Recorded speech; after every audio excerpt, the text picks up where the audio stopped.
डोकरे खां रिपोर्ट कयो आहे साजिद कादरी। डोकरीअ में खैरपुर मीरस जे ॻोठ राज़ी दिरोज रहवासी जो घरवारीअ सां गॾिजी एहतजाज कयो। ॻोठ राज़ी दिरोज रहवासी शाहनवाज़ शर पंहिंजे घरवारी मुसम्मात मुख़्तियार ख़ातून सां गॾिजी खैरपुर मीरस पुलिस ऐं भेणियूं जे ख़िलाफ़ डोकरी प्रेस क्लब में एहतजाज कयो आहे। उन मौक़े ते एहतजाज कंदड़ मीडिया सां ॻाल्हाईंदे चयो त भेणियो शाहनवाज़ शर 3 महीना अॻु हथियार बदसाण करे असांजे मथां हमिलो करे घरनि ते कब्ज़ो करे छॾियो आहे।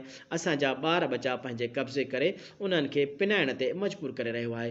हुननि चयो त असां 3 महीननि खां दरबदरी वारी ज़िंदगी गुज़ारे रहिया आहियूं। असांजी दाहुन ॿुधण वारो केर बि नाहे। हुननि चयो त खैरपुर मीरस पुलिस वटि शिकायत कई त पुलिस शाहनवाज़ शर खां ॻरी रिश्वत वठी असांजे मथां कूड़ा केस दाख़िल करण जूं धमकियूं ॾेई थाणे मां ॿाहिरि कढी छॾियो। हुननि चयो त शाहनवाज़ शर मां असांखे असांजे बचनि खे जान जो ख़तरो आहे।